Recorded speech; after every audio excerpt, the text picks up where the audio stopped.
താരസംഘടനയായ അമ്മയിലെ അംഗങ്ങൾ തമ്മിലെ തർക്കം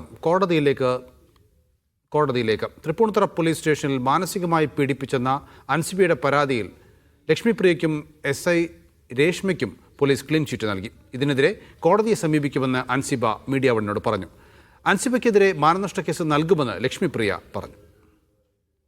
തൃപ്പൂണിത്തുറ പോലീസ് സ്റ്റേഷനിൽ മാനസികമായി പീഡിപ്പിക്കപ്പെട്ടു എന്ന അൻസിബയുടെ പരാതിയിൽ കേസെടുക്കാനുള്ള വകുപ്പില്ലെന്നാണ് Thrikkakara ACP Kochi city police കമ്മീഷണർക്ക് നൽകിയ റിപ്പോർട്ടിൽ വ്യക്തമാക്കുന്നത്. ലക്ഷ്മിപ്രിയ അൻസിബയ്ക്കെതിരെ നൽകിയ തൃപ്പൂണിത്തുറ സ്റ്റേഷനിലെ പരാതിയിലും കേസെടുക്കാനുള്ള വകുപ്പില്ലെന്നും ഈ റിപ്പോർട്ടിൽ വ്യക്തമാക്കുന്നു. റിപ്പോർട്ട് പുറത്തു വന്നതിന് പിന്നാലെയാണ് അൻസിബയും ലക്ഷ്മിപ്രിയയും കോടതിയെ സമീപിക്കുമെന്ന് വ്യക്തമാക്കിയത്. പോലീസിൽ വിശ്വാസം നഷ്ടപ്പെട്ടതായും ടിനി ടോമിനെതിരായ പരാതിയിലും നീതി ലഭിക്കുമെന്ന് പ്രതീക്ഷിക്കുന്നില്ലെന്നും അൻസിബ വ്യക്തമാക്കി. പോലീസിനെതിരെ കോടതിയെ സമീപിക്കും. മാനസികമായി പീഡിപ്പിച്ചത് കൊണ്ടാണ് ഞാൻ എഴുതി ഒപ്പിട്ട് കൊടുക്കേണ്ടി വന്നത്. കഴമ്പില്ലാത്തൊരു പരാതിയുടെ പുറത്ത് എങ്ങനെയാണ് ഒരു മാപ്പ് എഴുതി കൊടുക്കാൻ വേണ്ടിയിട്ട് ഒരു SI നിർബന്ധിക്കുന്നത്? അല്ലെങ്കിൽ എങ്ങനെയാണ് ഇത് എഴുതി ഒപ്പിട്ട് വാങ്ങിക്കാൻ ഒരു SIക്ക് തോന്നുന്നത്?